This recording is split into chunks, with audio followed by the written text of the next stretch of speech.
Go. God level, you can tell him I said it. Level up. God level, you can tell him I said it. Level up.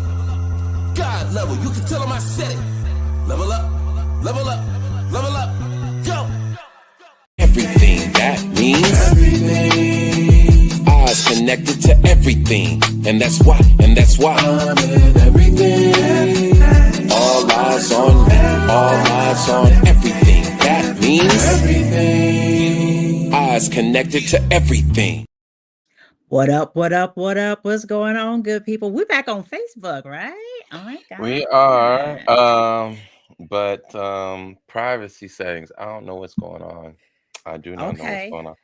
Yeah. Okay. We'll have to figure it out, man. We'll have to figure it out and we have to troubleshoot. Hey, in the Mm. meantime, what's going on, wonderful people?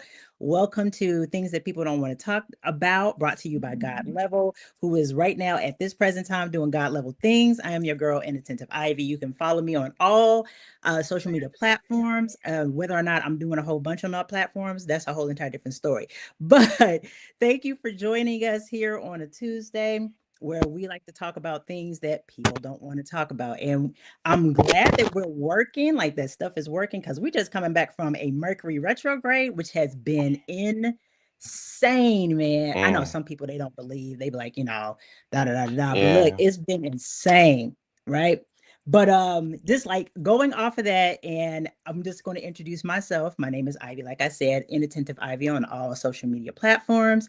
And I am originally from Ohio, but hailing right now from the wonderful state of Washington. I love it out here. I am a mom, a sister, a friend, former broadcast journalist for the Army. And I like to talk about things that are, mental health issues in our community. And I like to talk about my shit because let's go ahead and keep it real. I mean, y'all help keep me accountable. So y'all help keep me accountable of my shit, right? So, hey, Master John Skywalker, would you like to go come through, introduce yourself? Yeah, it's John Skywalker, the Sly Talker, lyricist, spoken word artist, martial artist, personal trainer, lover of life, student of psychology, and I am a father who is accepting clients right now, virtually speaking. Virtually, I offer virtual training for clients who need a reintroduction or just an introduction to fitness. I'm working with working professionals, busy working professionals, single dads, single moms, if you got diabetes, if you have a physical disability, if you have an emotional, mental disability, I work with that, right? Fitness responds to and treats and helps mitigate 30 different diseases. It is out there. So if trying to get that summer body, or if you're just trying to feel good in your body, you should look up at John Skywalker, John Skywalker on Hey, both my TikTok and my Instagram. Hit me up if you're looking to get the mind right, the body right, and get back on your path to losing weight or just building strength or just feeling good about yourself, just confidence wise. Salute.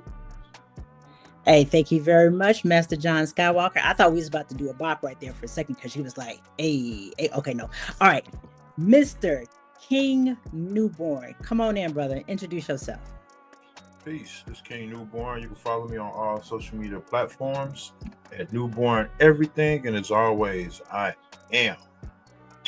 Peace. That's what I'm talking about. Hey, so waiting for God level, you know what I'm saying? Holding it down. Thank you very much with the gentlemen's. I appreciate it with the brothers. This topic right here, Mm, woo, why do you mm. keep repeating the same emotional mistakes in relationships? Oy vey.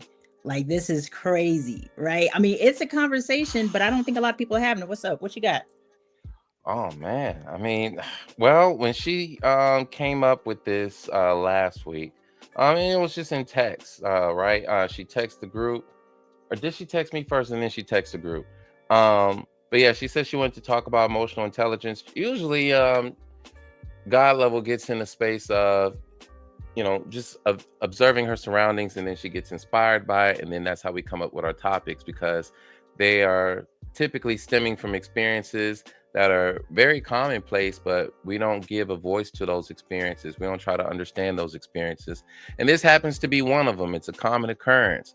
You got a lot of us are repeating the emotional mistakes in this country.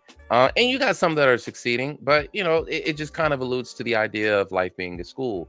It's okay, well, if you're going to have a healthy relationship with yourself and then have a healthy relationship with others, all right, well, are you learning from your mistakes? All right, so one of the first ones here is, what are emotional mistakes? Anyone want to take a jab at that before I do my thing? You know what, King Newborn, you ain't been here in a second. Are you one of the default, or He's like, nope, I ain't doing it. Okay, so my opinion on emotional mistakes. I think emotional mistakes are anything, or could be perceived as anything that could sever or disturb the connection between you and somebody who you care for, or even just somebody or even between you and somebody who you have to work with. You know what I'm saying? Just like the things that disrupt relationships, things like ghosting, or just like emotionally stonewalling, or like misappropriated displays of anger. You know what I'm saying? I mean, anything that like disturbs a connection with somebody who you care for, you love. Dang, that's my answer.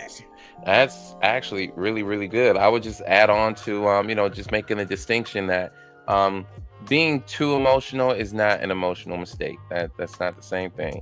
Everything that you were listing, this is about being unaware. This is about being unregulated, losing control.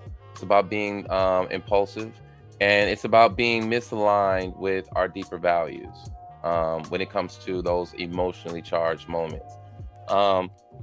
But there are some common types of emotional mistakes that are out there. You list some of them. It's the reacting without responding. Or I'm sorry, reacting without responding. It's the reacting instead of responding. It's the snapping, the yelling, shutting down before you get to fully understand the situation. It's avoiding vulnerability. That can be an emotional mistake because it's a missed opportunity to connect. You're pushing people away, you're hiding your feelings. It's when we pretend to, not care when we really do. Right? It's when we misread intentions, right? We do this thing where we assume people meant to harm us when it was really just an accident. But that's usually coming from some sort of past wound. So we make up that narrative in our mind. It's over personalizing, taking things too personally. And that also implies that you don't have any, solid boundaries. Emotional dumping. Oh man. Emotional dumping is when you're releasing all these intense emotions out onto someone without their consent or without giving them any context.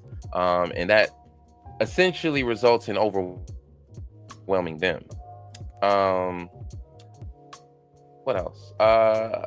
You mentioned silent treatment. That's my number one right there. Oh, I'm so bad at that one. Out of all of the ones, that one is the worst that I perform with consistently. Working on it. I still got a ways to go. But essentially, for those who don't know, silent treatment or stonewalling is when you're withdrawing emotionally from the conversation or the interaction. And the goal is typically to punish them or to protect yourself rather than communicate. And then there's the over apologizing and the under apologizing. It's everything's my fault, so let me just apologize to end the conversation.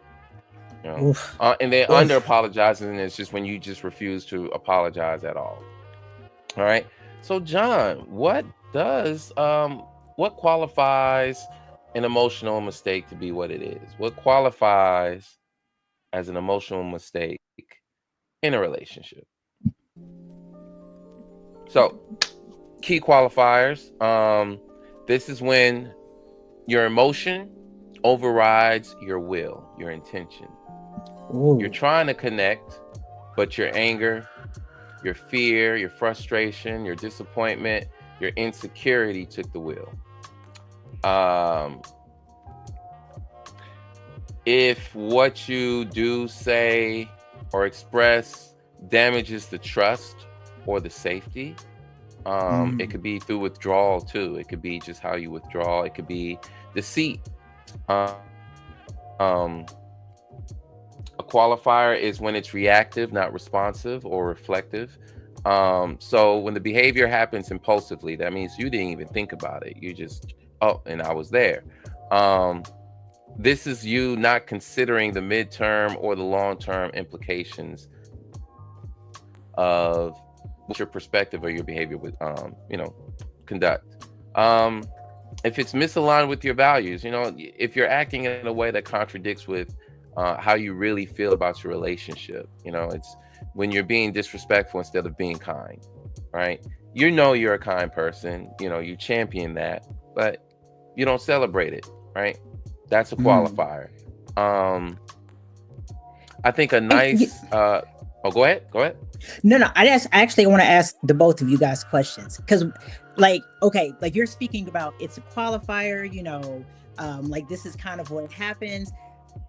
You know what I found for myself, what happens is if you give real life examples. So do you guys have any examples of like what these types of things look like the stonewalling? Yeah, that's what the qualifiers do, right? It's because the thing is, we're trying to qualify it because there could be some that we didn't list. Right? And so understanding the qualifiers means that you're looking at like the texture of it. You're looking at the ingredients of what makes it an emotional mistake. And so we're looking at things like your intention. We're looking at the effects. Does it damage does it damage the trust or the safety of the relationship? Is it going beyond your intention? Like, I intended to do this, but I did this. Okay. So that means that you made a mistake because it didn't align with your intention, or it didn't align with your values. It didn't align with your character. It didn't align with how you typically express yourself. We're just trying to qualify it so that we recognize it before we go into the battlefield. So you can't know, you can't know that you're doing it without first recognizing what's off limits. It's the whole red flag, green flag theory, right? Gotcha. These are the red flags, these are the green flags. And so you start to recognize, oh shit, there's a red flag right here because of these effects. It's showing up. It's showing up like, okay, I know if I have a cough, a sneeze, a fever, runny nose, there's a diagnosis, right? So this is about identifying the emotional mistake when it happens. And then from there, you can decide what to do. You can decide whether you want to repair the relationship, abandon the relationship, so on. Okay. All right. I was just, I was just speaking for audience who might be coming in, because I'm going to use myself as an example. Like I, for a long time, until like these last like few years here, I was unaware of how, I'm an emotional creature. I will be the first one to say that I'm an emotional creature, right? However, my displays of emotion can sometimes be very internal, and I don't share them. And if I don't share them, that means that other people are left guessing, being like, okay, well, how do you feel about this? And then I also had this thing. Now, let me go ahead and point this out there. Ladies, if there's anybody who is out there listening, if you're a lady, people pleasing, okay?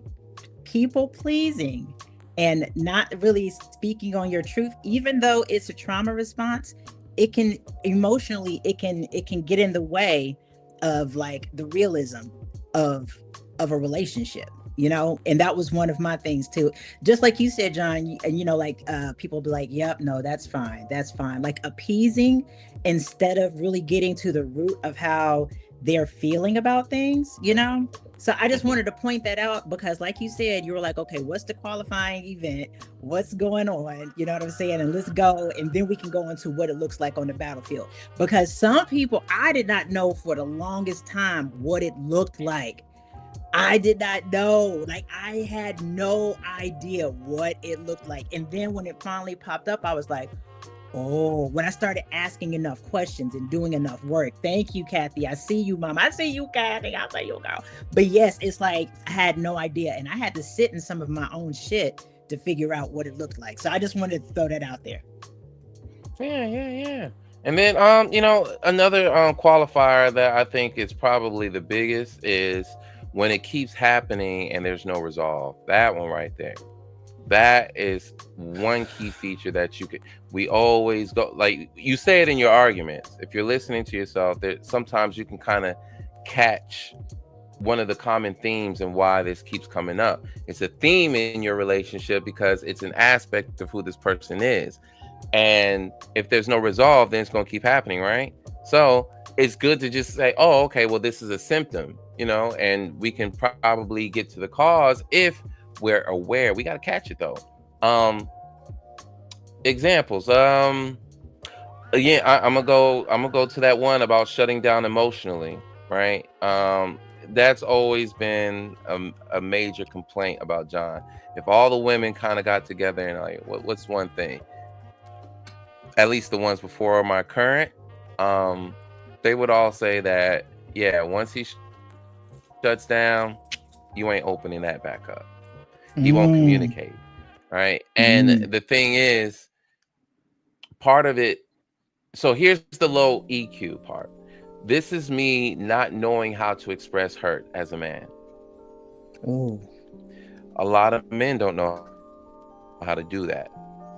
A lot of men don't know how to effectively do that. To say, I'm hurt, right? They could be saying that they're hurt, but not in a way to where a woman can understand. He thinks that he's being comprehensive, but he may not be using the right words. He may not be using enough words. So expressing hurt, I would shut down because I'm hurt, and either A, I don't feel comfortable letting you know that I'm hurt, or B, I'm afraid to admit it verbally in front of you because I'm afraid of the backlash, how you're going to respond. You're already upset at me. You already got this antagonistic energy, and I'm not trying to give it back. So I'm going to be vulnerable with you while you're just shooting everywhere. It's a protective mechanism, right? So that's an example. It's when jealousy becomes controlling behavior.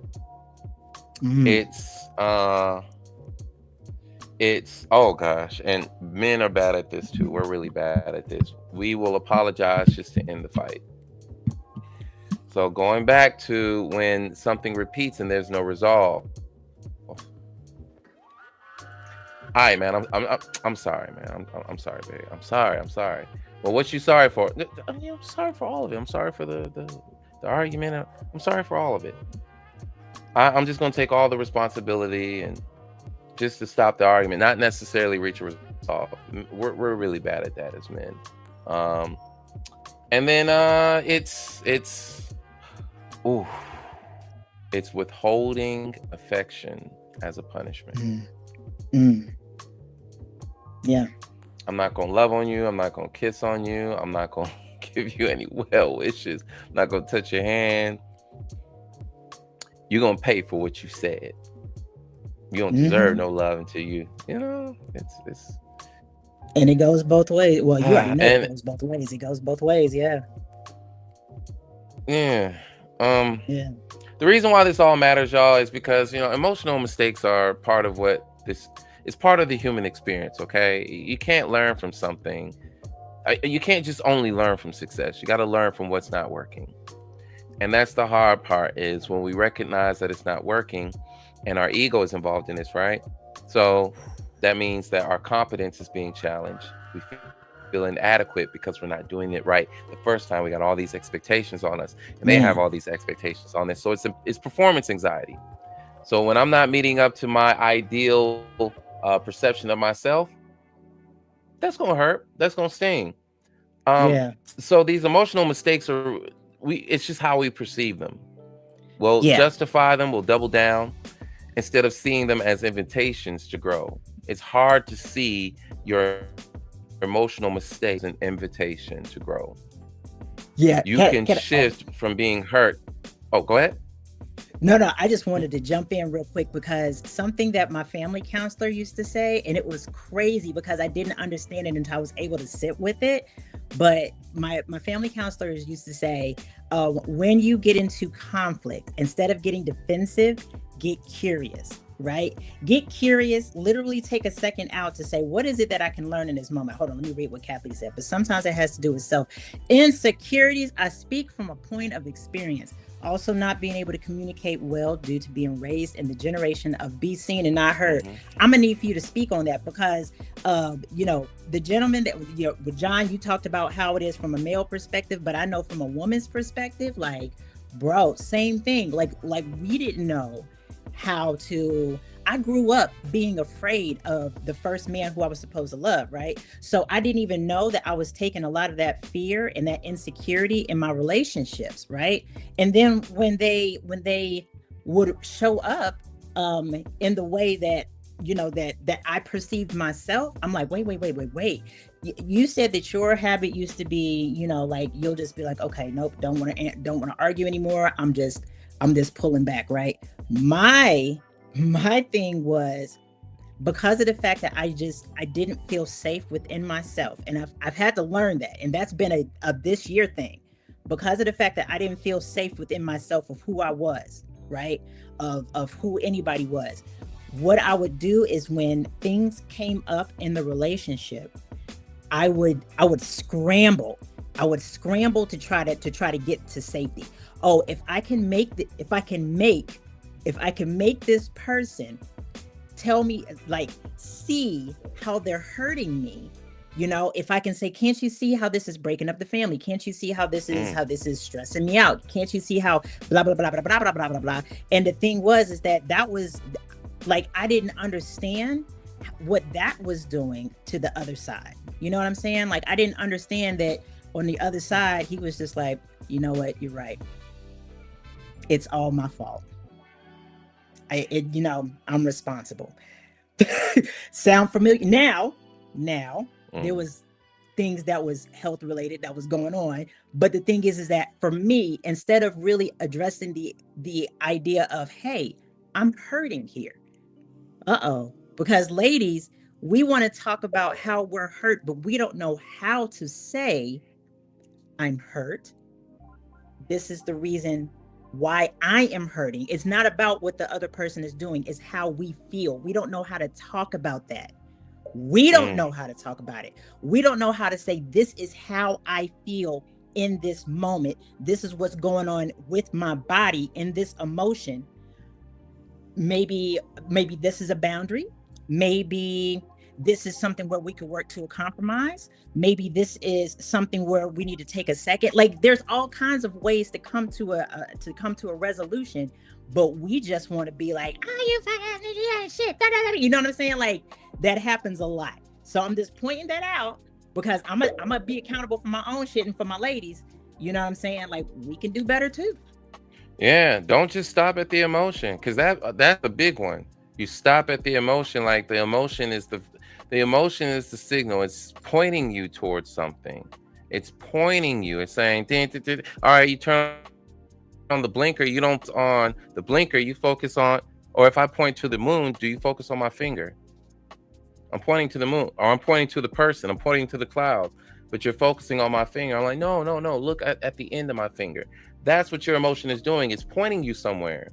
It's giving you more information about your experience so you can decide about how to proceed. So if you're angry, okay, what is that emotion trying to tell you? Is it trying to tell you that you need to change something, that something around him needs to change?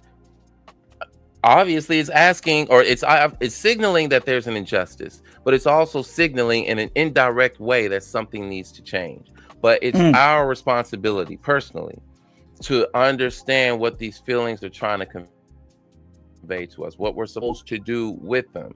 It's not enough to just say I'm mad, because if I tell you that I'm mad, all right, I mean, I probably ain't gonna be mad in a day, few hours, right? But some people recycle that anger, like, okay, I'm gonna hold on to this anger because I need the anger. I need to identify with this anger so that I can Uh-oh. treat them a certain way or have a certain level of control power. I need to be angry with them because this is the only way that they're going to respect. Ideas start to form around that emotion that aren't necessarily true. They could seem plausible, but they're not really true. So we got to be careful, ladies, at stopping at the emotion. Okay, you could tell me how you feel. What are we going to do about it after that? And a lot of the times, because you're so caught up in the feeling, you haven't thought that far. Or in your emotional toolkit, you don't have the neural pathway that says, after you feel this, do this. A lot of us don't have that, because you got to condition your brain to do that. Neural pathways. Facts. If this happens, what do you do? If this happens, what do you do? If that happens, what do you do?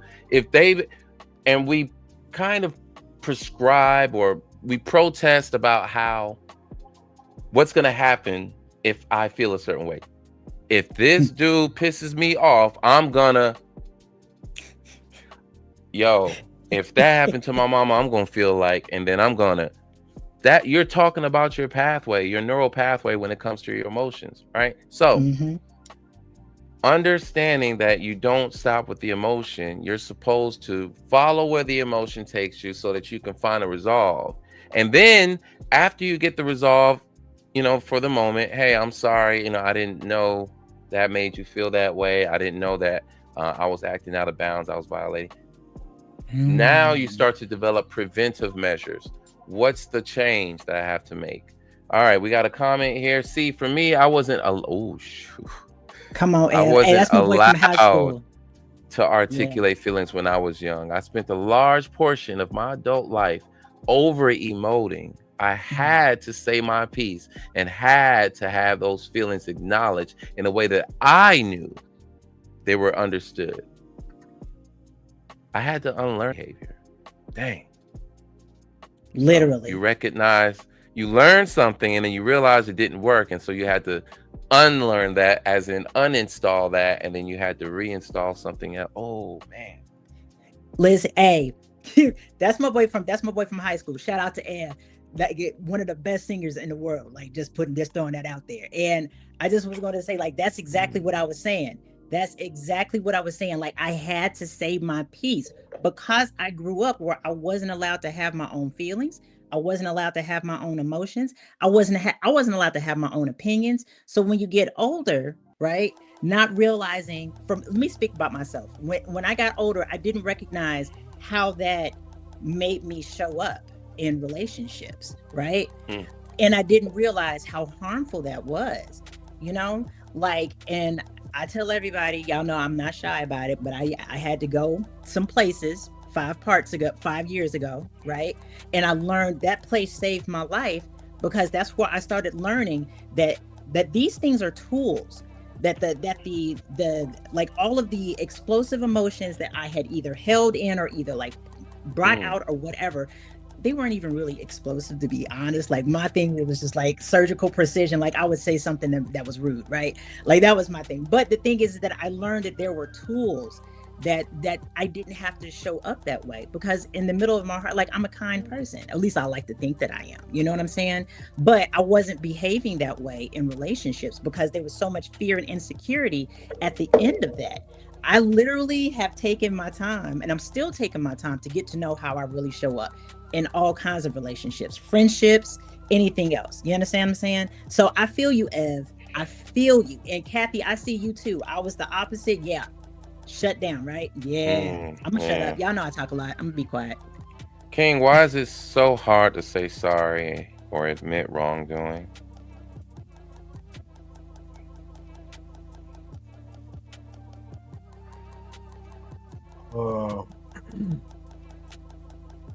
I don't know. I don't know why it would be hard for somebody to say sorry or admit wrongdoing. I'm good at holding myself accountable. But I do want to add, even with this state, with this question, and then what was said previously, it's cool to know the emotion to move forward, but do we know the root that caused the emotion to even happen? And most of the time, it's based off of, well, what I know is what I know, and that's all that I know. And most of what I know was passed down to me. It was programmed. So there's a possibility what I might think is supposed to be the only way to arrive at a destination might not be accurate. But at the same time, my feelings are valid throughout the process of arriving at this destination. Now, when I involve someone else in this, I have to take into consideration that they looking at it the same way I'm looking at it. That they only know one way to the destination. So we got two people saying that we both know the right way to a destination, but it's complete opposite. With it being the complete opposite, it's a chance that you're going to do something, you're going to say something that doesn't correlate with my knowledge or my programming, and that's going to hurt my feelings. And at this particular point, I don't know how to express myself or help you understand that I feel, not think, I feel, not know, I feel you're wrong in your way about going about doing something, whether it's boyfriend, girlfriend, father, son, mother, daughter, mother, son, your job, whatever, because in your mind, you're right. At some point, and I expressed this before, and it helps me a lot, which brings me to the point where I can't admit that I made a mistake or I messed up. And reason why I'm able to say that is because I understand, I agree to understand. I don't agree to disagree. Because again, there's more than one way to arrive at a destination. And if I respect your autonomy and I respect your independence, I should allow that space for you to help me understand where you're coming from. Because at this particular moment, this is a transaction that's taking place. Your experience and my experience. But now we have our experience. And sometimes you can find yourself being really emotional behind that because you feel like you're right. And nothing else matters except how I feel. And your feelings are valid. They are very much so. They are very valid. Very, very, very valid. Not right, like you said, Skywalker, but valid. Not truth, but valid. Not facts, but valid.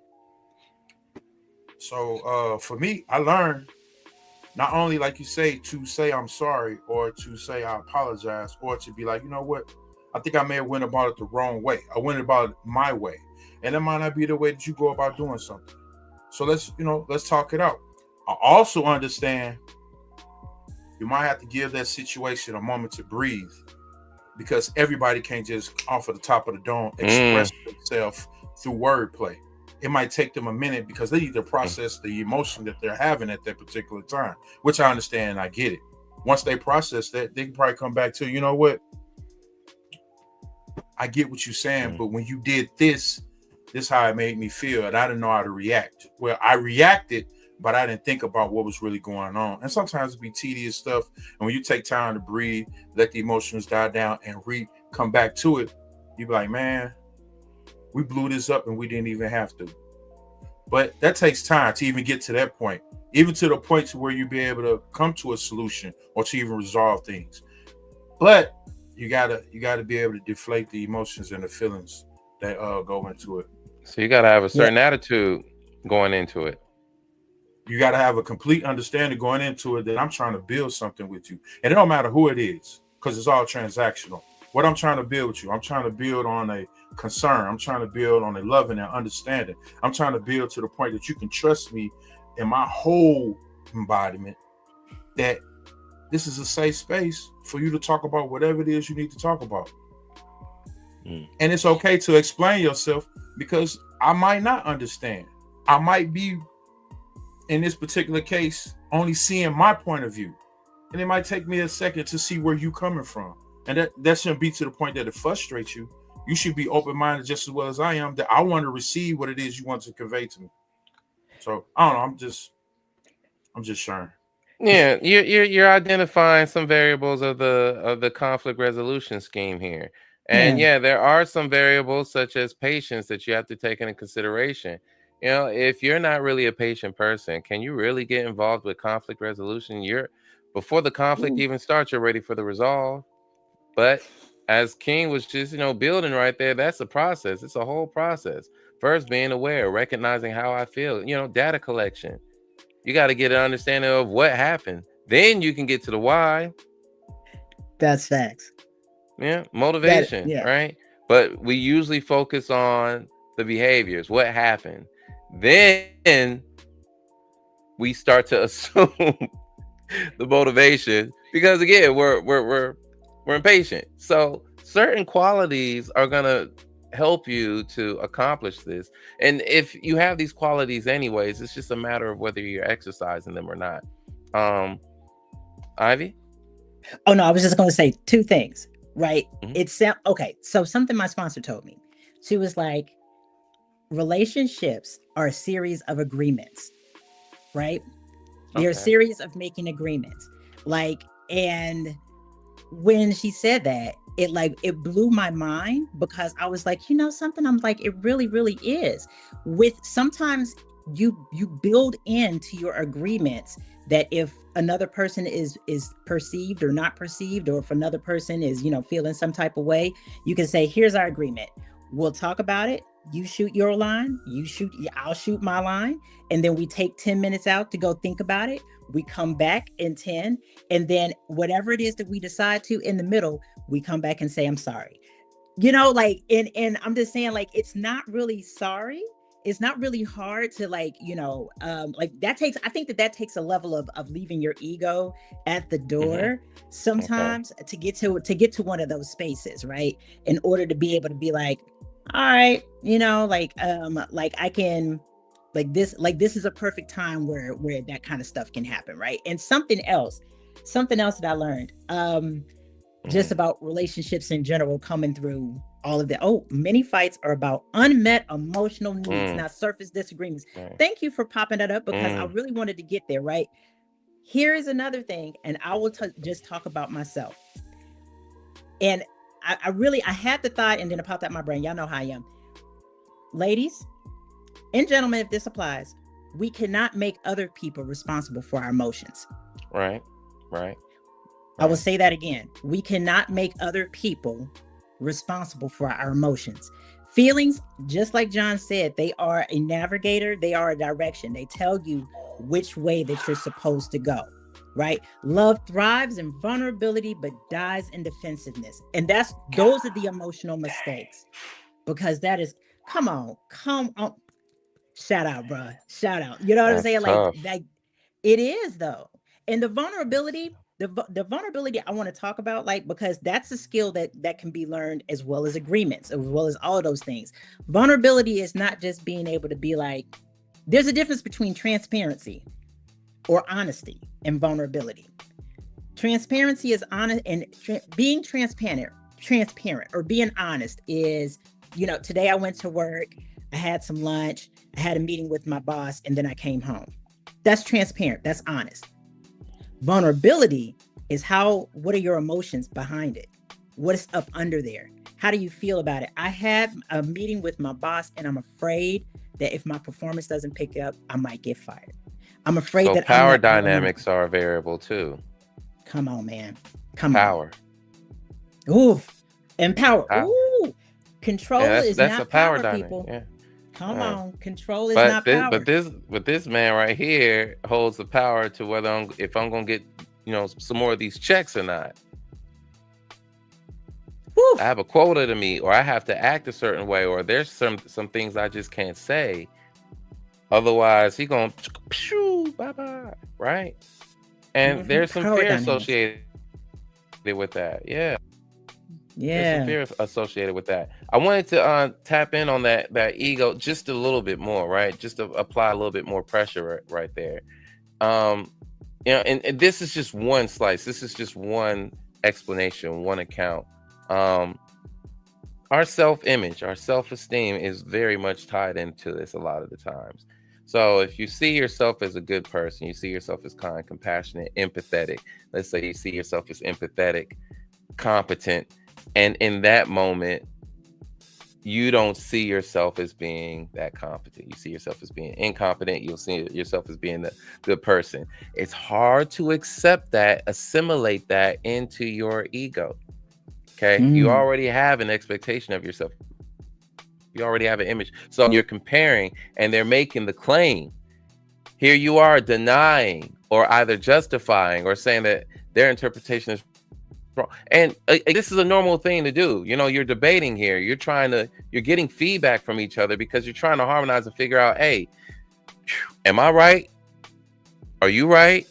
Like, okay, well, we need to get accurate on the information. You know, you're trying to figure that out. That's what the conversation is about, which is why the conversation has to go. Just imagine that you're going to court to be on trial for something and you keep stalling on your court date. Trial will never reach a verdict, will it? Because you keep pushing it out. So here it is. You have this emotional dilemma and you don't communicate with your partner because you're trying to punish them for what they did to you that they don't know about. It's a very easy mistake to make. It's a thing that we gotta learn. All right. So the thing about our ego, we're trying to preserve our self-image. Anything that's not aligned with that, and it also kind of indicates that we haven't fully accepted that shadow aspect of ourselves. Because if it's true, if there's some verity to it, if they got evidence and they showing it to you and it's right there, like, yo, you just did it again. Okay, I tell you what, let's record ourselves having this conversation. And then it's right, like, now look at yourself, listen to you. Listen to yourself. All right, you know what? You still don't. All right, wait a few days and listen to it again. The idea is for you to really look at it, right? And just give it a fair shot. It's hard because we're trying to protect ourselves. We're trying to defend ourselves against this atrocity that they're trying to say that we are. And we are. So, you know, we're afraid of shame. We're afraid of rejection. We're trying to protect our ego. It's guilt, it's remorse, it's uncertainty. Oh man, it's uncertainty about what's going to happen. Uncertainty. Yeah. The discomfort is man. It's a signal, right? It's an opportunity for us to restore the trust, show some empathy, and allow some healing.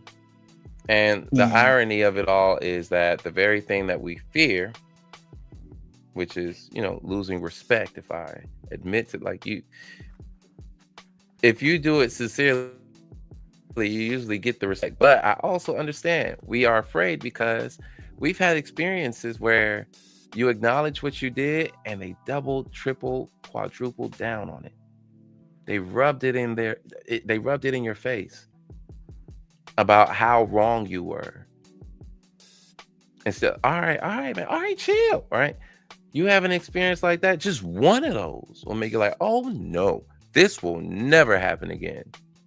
I will never be this vulnerable and allow someone to push my wrong in my face like that. Like, you didn't have to do that. I already admitted that I was wrong. So yeah, there's a little bit of trauma behind that. Next question. Let's talk about childhood. Oof.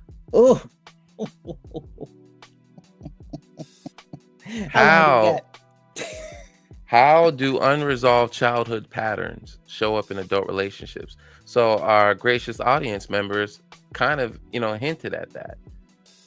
You know, starts as a child and we just keep rehearsing until we get into adulthood, right? Because it's like, where did it come from? You've been practicing, you know, all your life to, you know, even up here. And had no idea. And we're just testing it out just to see if it works. And sometimes we're not honest about whether it works or not. We think that it works, even though it don't. Evidence is right there, but like, nah, I like doing it though. I don't want to stop doing this. You know, I like this. Makes me feel powerful. Yeah. Ooh. Yeah. Makes me feel powerful. Makes me feel safe. In control. Makes me feel in control. Because, come on, let's talk about it. Some people out here are not necessarily looking for relationships for healthy love. You even posted that question, John. And I was like, bruh, Like you have, you know what I'm saying? It's like once again, the rehealing. Healthy relationships, and I will say this again, healthy relationships take vulnerability, and vulnerability will leave your ass chicken ass naked. You understand what I'm saying? With no fucking feathers. And you out there like, oh wait. Vulnerability takes exposure. It takes exposure. It takes a trust that you have to have in yourself. And it has to take a trust that at the end of the day, you put yourself out there. It may or may not, you know what I'm saying? So I will say it again. And the exposure does not come like the self-protected ego, it can't live in there. And the patterns, a lot of times, they mitigated, they went from the childhood patterns, they went from being in a mode of survival, right? Being in a mode of survival and then growing bigger, but yet staying stuck because you're like, this is what kept me safe, is what kept me in control. True strength is not in never falling, but kneeling quickly when you do. Pride builds walls. Humility builds bridges. You grow when you let God turn your wounds into wisdom and not weapons. Wow. Where's the point? Rapping. How do you know that? Man, I'm telling you, bro, you are spitting today. But I'm gonna ask you out there, how do you know that your wound is wise and it's not a weapon? Because some people think that their wounds, they're like, oh no, this is all the wisdom. Oh yeah, I learned such and such and such and such. Did you? But did you? Do you understand? Like, do you, like, let me ask, okay, if you're out here watching, are you aware of your patterns? Like, are you aware of all of them? And what happens when that pattern is kind of like, here you go, and it's brought to you and you're not ready for it? Because that's where the ego meets the road. What do you do when it's handed to you? Can you look at it? Can you look at it? But like you're And can you hinting, trace it right? back? You're hinting at it though. A lot of us are asleep, yo. A lot Come of on, us bro. are just cruising through these relationships. We're in cruise control. Come on, You know, bro. it's the same. It's the same loop. You know, I know I'm gonna get in here. I'm preparing for the ending. As soon as I met you, I already knew the ending. I can't admit it out loud. I can't admit it out. My ego won't let me. But I knew the ending of this relationship before it happened. I was lying my ass off through the whole thing. I knew the demise was gonna come, and I knew why it was gonna come. But I just probably was hoping for something different. You want to hear something that I just, this is the conclusion that I heard from somebody else, and I was just like, whoa, right?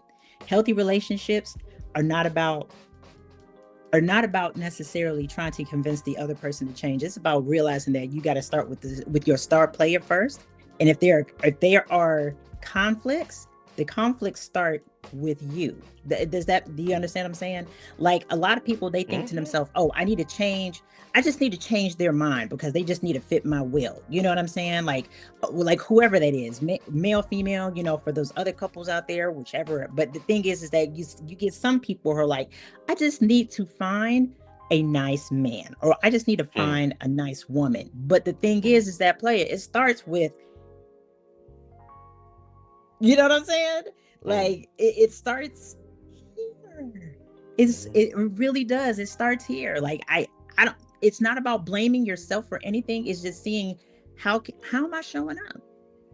Like, and if this is something, like if this is this helpful? You know, I'm gonna be quiet. I'm just yeah. You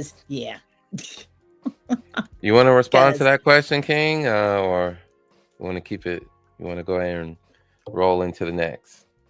It don't become a pattern. It's just learned behavior. It's just learned behavior. And when you're a child and you're still up under the rule and thumb of your parents, it's so embedded in you, you don't get to use it until you are in an adult relationship. That's when it comes out. You don't know it's coming out because it's a comfort level. It's what you're used to. It's what you you was seeing the whole time you was growing up. Even those that feel like I'm never going to be who my parents were when I get in my relationship, I'm going to do the opposite. I'm pretty sure you was doing what they was doing before the toxicity started kicking in. Mm. You're not even knowing you imitating what they was doing.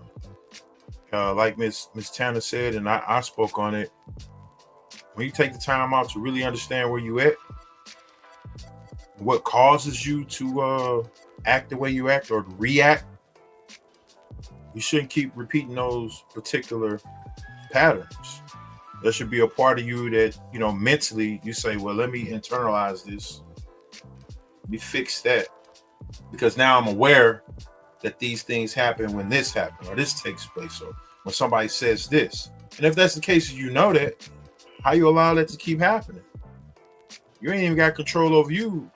Well, it does go back to motivation, right? So you've been dancing around it. You have to be motivated for it, right? That's true. So it's a true, it's a true question of when you're in relationships, what's your motivation? So that's why I asked the question of, all right, hey, are we actually looking for healthy relationships, or are we just settling for convenience? You know, and it was a false dichotomy, but it was just like, okay, what's an alternative to a healthy relationship? You know, like, is there something that's other than a healthy relationship, but still better? Is there something else that's other than a healthy relationship, but it's still better? You know, like it's a question of motivation. When I'm going into these relationships, I gotta ask myself that, right? If I have a clear view of what I want, like when I'm with this woman, I know what I want. I know what I want to do. I know how I want to do it, and I know how much of it I want to do, because I know me, right? So there's a big assumption going around when it comes to this topic. And the major assumption is that everyone knows themselves. That's the assumption. Okay. That's the theory. But a lot of people don't know themselves, and therefore they don't know what they want in a relationship. They know what feels good, and that's about it. You know, oh, this feels bad, this feels, and so you're just in it, but you don't quite engage in the relationship with a clear intention of creating something meaningful, something bountiful, something abundant, something progressive. Like, that's not a lot of people's clear view. We have a lot of fantasies out there, right? So we're talking about adults who were once kids watching stuff off of, you know, TV, hearing the music, looking at our parents, looking at the people in our neighborhood and how they coupled, how they paired, how they interacted.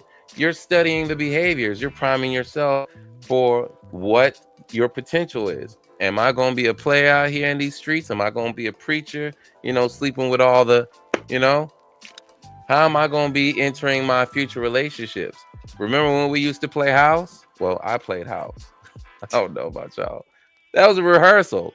And I ain't go front, you know, even though it was for play, I took it seriously.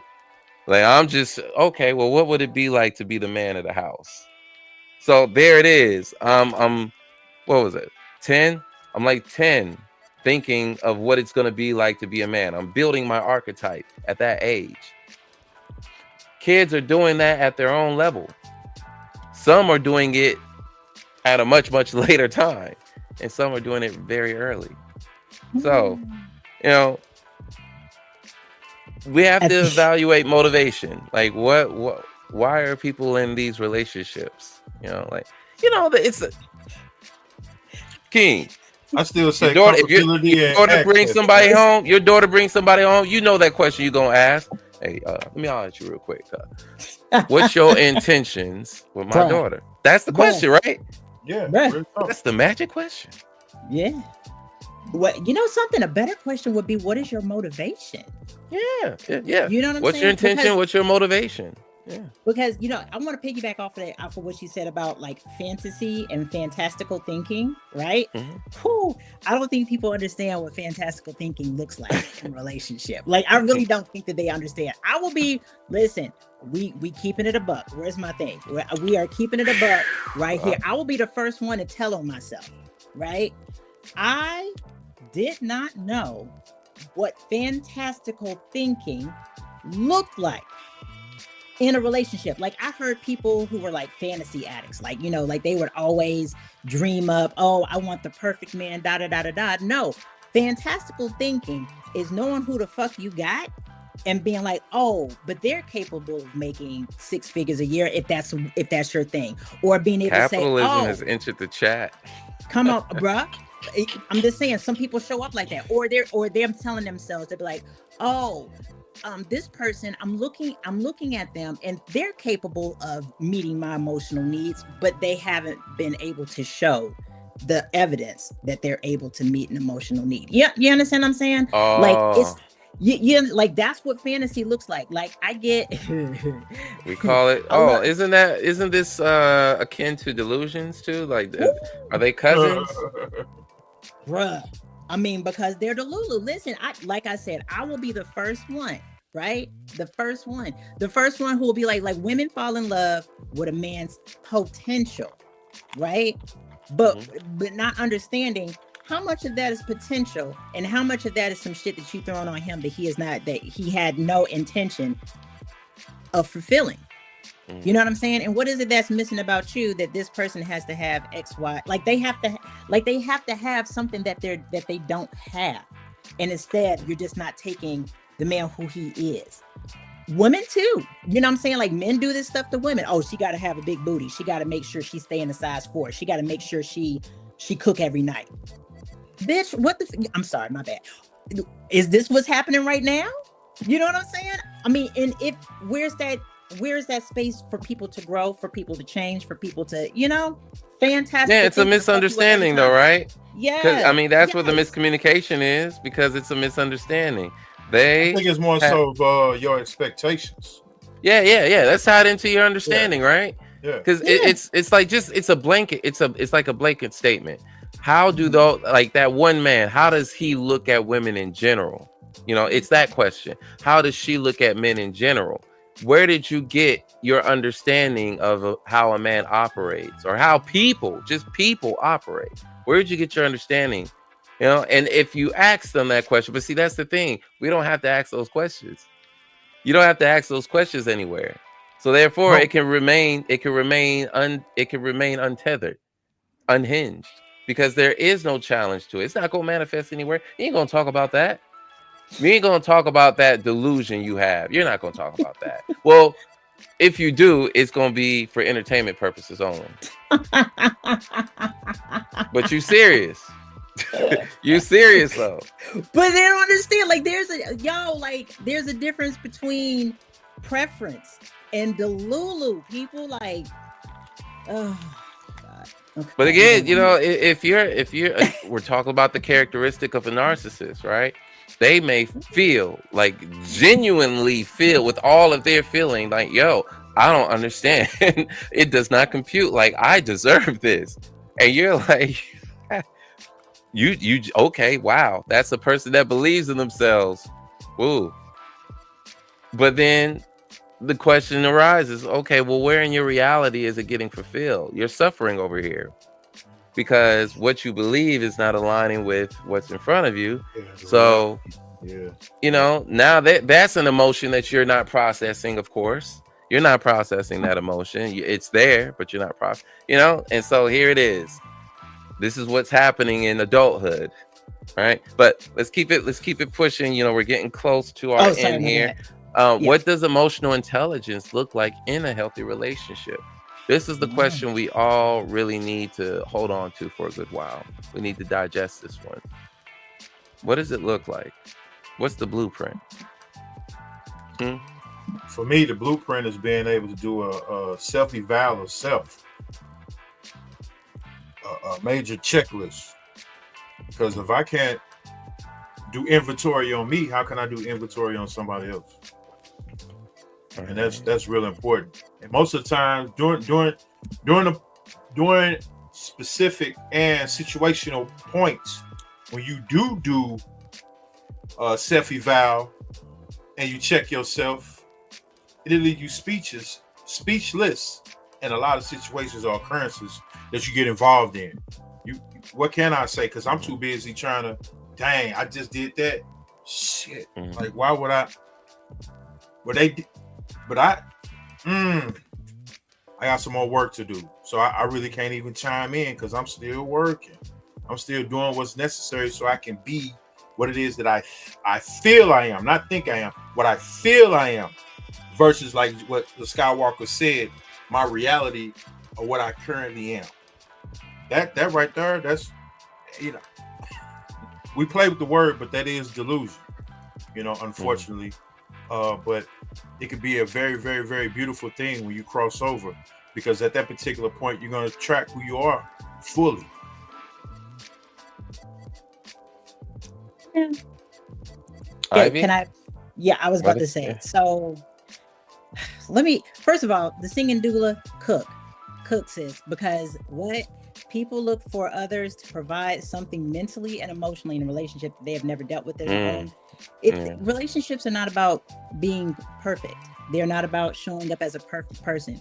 They're about being really human, which means sometimes making some really messy ass mistakes, right?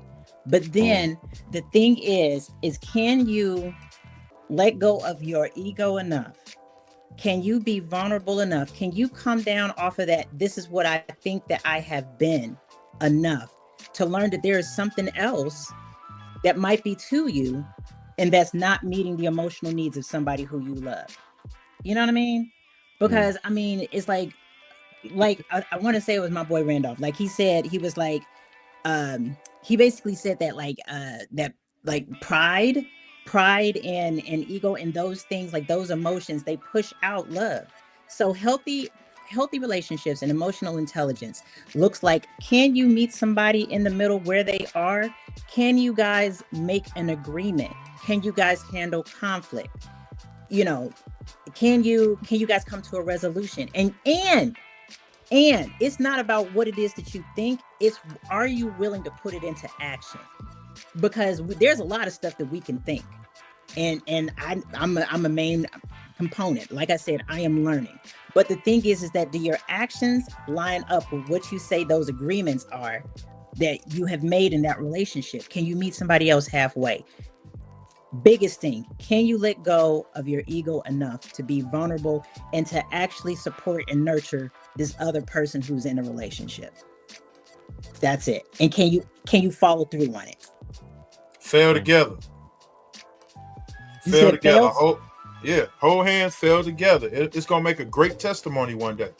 If y'all willing to work on it, really want to see what it's like to have it's like, regardless of what everybody else say and what everybody else goes through, it's nothing like having your own personal experience.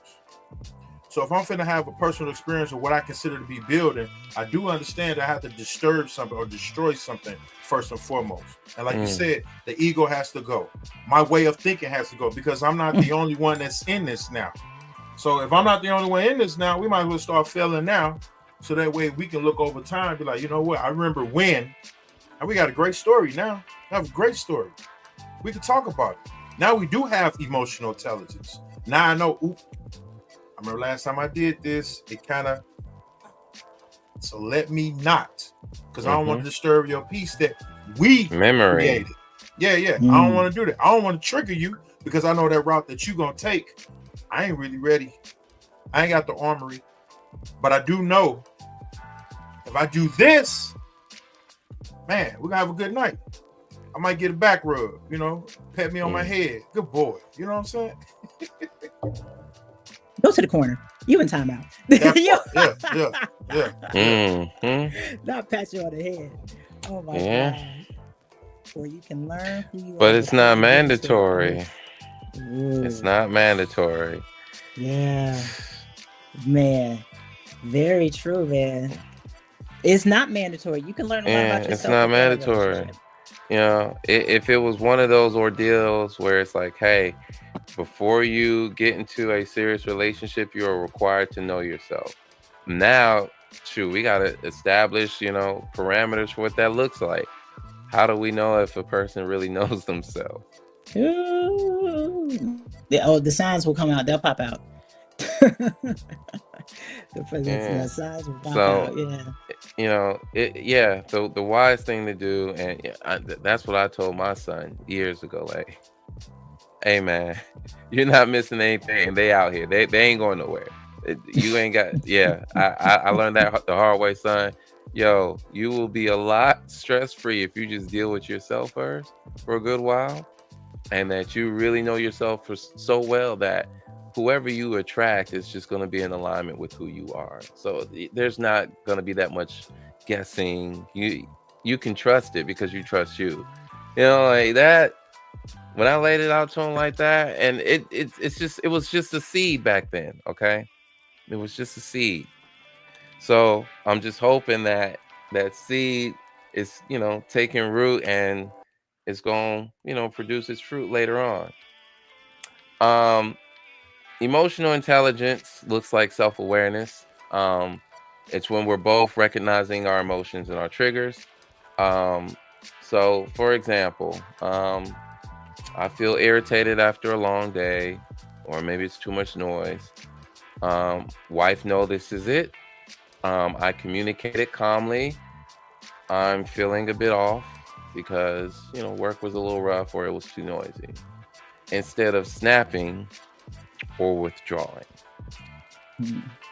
you know and for me to say that part's hard, so I just want to also acknowledge, as I'm saying this is not going to be easy, y'all. Emotional intelligence in relationships is not easy. It's rewarding, and it's rewarding with someone who's compatible and who is intent on doing the same thing with you. So if this is something you both need to establish early in the relationship. This ain't something, I mean, you can do it later, but there's a little less impact with that, because it's like, oh, now you're just introducing this. Yeah, I mean, I want the relationship to grow. All right, that's your justification. You might get some resistance. So I'm saying it is best to kind of lead into the relationship with that attitude that we were talking about earlier. You have this attitude of, I'm gonna do what it takes to make this work, as long as you're doing the same. Yeah, That That part. come on. As long yeah. as you're doing the same, right? Because again, we're already afraid. We're already acknowledging the risk here. Like, yo, you moved in with me. Hey, I moved in with you. Man, I really can't afford for us to break up. I can't really, the money that I'm making, I kind of need you. I kind of need you. Worst place But to I'm be. afraid to say that, though, Mhm. even though it's true, especially as a Yeah. black family in America, Come on. especially as a Come on. black family. I'm afraid Yeah. to say that. So it looks like self-awareness. It looks like empathy. We're talking about actively listening to each other, validating each other's feelings. You know, you don't have to really agree. You can just say, hey, I can see why that will hurt you. Again, this is hard. This is very hard to empathize, to let go of the fact that, hey, maybe I wasn't all the way right, or maybe this is who I am and I don't like it. I don't like how this looks.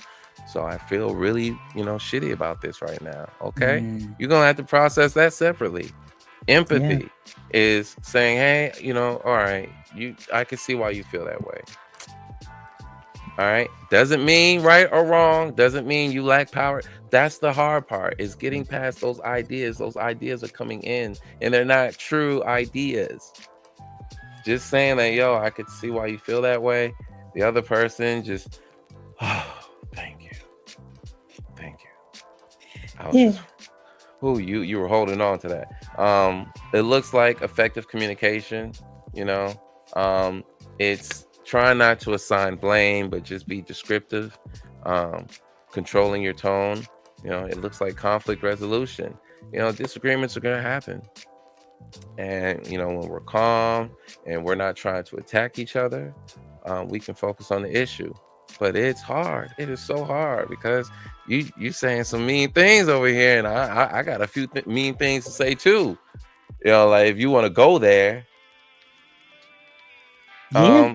It looks like emotional regulation, just having the control. You're not just You're not just saying, hey, we're going to have this conversation and I'm going to speak every emotion of why you want to do that.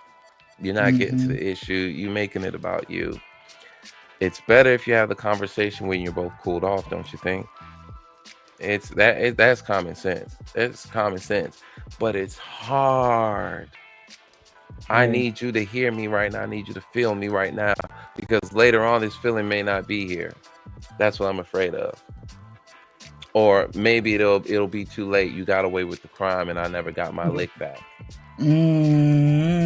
That's retribution. That is not good. I'm sorry. Go ahead. I'm shut up. Yeah. Pull that mirror out. Man, Woo! we are not saying that it is easy, folks. That's not what we're saying here.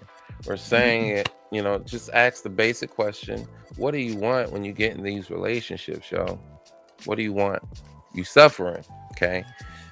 And it's partly because you don't have a vision for what you want. And yeah, putting together a vision is some work. It's some work.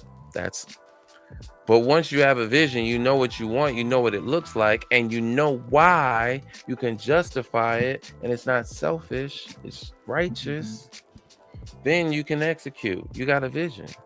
So when you start talking to your potential, your prospect, you're like, okay, I'm gonna ask these questions. Dang, these are some very poignant and precise questions, Mr. John. Like, have I ever been in a healthy relationship? Like, what you on, Chief? You ain't gonna answer the question? Yeah. Let's get back to brass tacks. Yeah, when you have hey, you guys you can't do this unless you're motivated to. And it takes courage. It takes courage to have a healthy relationship. It takes courage. Yeah. It takes courage to learn somebody new, period. Takes courage sometimes to even learn you. That's somebody new. You forever changing. You forever changing. Come on. You don't even know how you finna react until you come into something new that you ain't ever experienced. Like, wait, hold up. Yeah. Start with you first. That's why I say pull that mirror out. Don't be scared to look at you. Like you say, pull all the feathers out. Look at you completely naked. Chicken ass naked. Man, if you don't see some stuff you don't like, I can't expect you to like it if I don't even like it. Like, what sense do that make? I'm trying to make you validate my delusion and build from there. It don't work like that. Be a service to yourself first, so you can be a service to whoever it is you call yourself, your counterpart. Facts. Rehearse in your mind. Rehearse. Thank you for saying that too, because this is just a hint to my sisters who is out here watching this. Emotional intelligence starts with our kids. It starts with being open, being stressed out. Let's go ahead and keep it a buck. Single moms being stressed out and all this kind of stuff. It takes learning capacity with your children. It takes learning how to be patient with your kids. It takes learning how to come to a middle ground in your friendships, in your relationships with your family. It comes from, this is not just romantic. Emotional intelligence is extended to all of your different branches. It starts there. You understand? It's not just a relationship, but that's where you get your repetition. That's where you get your reps in. That's where you get your weight up. You know what I'm saying? Start there. Practice. Yeah. That's where you get your weight in. You want me to go out? Are you about to take us out, John? I didn't know, because you got that look on your face like, oh, I think it's time. Yeah, it's time, but I'm not taking this out. I mean, you are. You got us in here.